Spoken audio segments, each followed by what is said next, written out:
It's 1994, a Monday night. The girl in the shop, buying a box of cornflakes, is Lindsay Rimer. She's 13. In the morning, she's got a paper round and then school. The walk home is less than 10 minutes. But Lindsay didn't get home. From the CCTV footage in the spa, that was it. She'd just gone.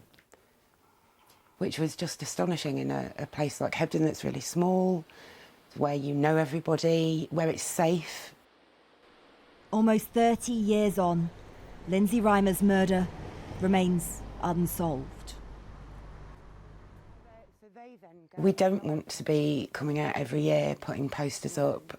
We don't want to be doing interviews. We just want it to end. We've been punished enough, you know, and Lindsay deserves justice. Talking to me ahead of next month's anniversary and with an event tomorrow in Hebden Bridge to remember their sister. Kate was 20 back in 1994 when she got a phone call from her mum. It was just pure horror in her voice, and that she said that Lindsay had gone missing and she hadn't slept in a bed the night before and they'd called the police, and I just felt my whole world shatter. Jules was just a toddler. This is the only photo they've got of the three of them together. I've got no real memories of Lindsay. I just know the posters, and I also have recently let myself watch the video CCTV footage, which brings her to life. She's moving, and all I've ever seen is stills.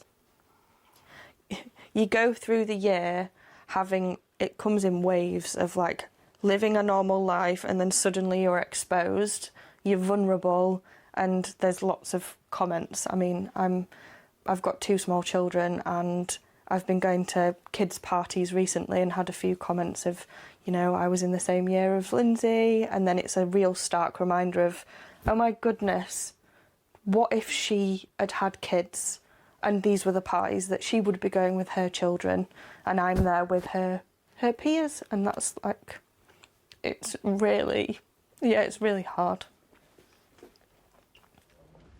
In the days after Lindsay disappeared, there was a high-profile investigation. Exactly a week on, in the hope of jogging someone's memory, police staged a reconstruction in Hebden, with Kate retracing her sister's steps and wearing similar clothes as TV cameras followed. Being asked, you know, what would you say to Lindsay if she could hear you? And even then it was just like, I don't think she can hear me because I don't think she's here. If she can get home, to come home, or if, you know, she can get in touch, just to let us know that everything's okay, because we really want her back. The fear on my face when I look at it, I don't want to see that, because I lived it, you know. And they are still living it, 30 years on.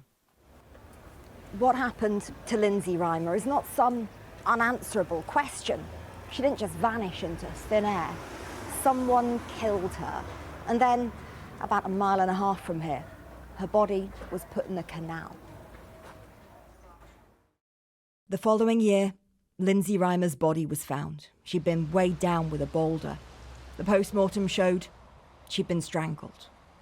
Now's the time, 30 years later, to come forward to talk to us. Detective Chief Inspector James Entwistle is the latest police officer to head up the search for Lindsay's killer. Among those thousands and thousands of documents that you've got from this 30-year investigation, do you think the name of Lindsay's killer is in there? I think there's a distinct possibility. I mean, I look at the extent of the inquiry from November the 7th, 1994, right up to today. The amount of people that have been spoken to, the amount of areas that have been visited, the searches that were done. My belief is that, yeah, quite possibly, we've spoken to, or we're aware of Lindsay's killer. And I'm really confident that if I get the right name, if I get pointed in the right direction, I can end this for Lindsay's family. Somebody committed a massive crime that had an impact not just on us, but on the whole community of Hebden Bridge. And they've gone free. We live every year as if we have lived a prison sentence, you know, whereas the killer actually went free. And that needs to change, it needs to end.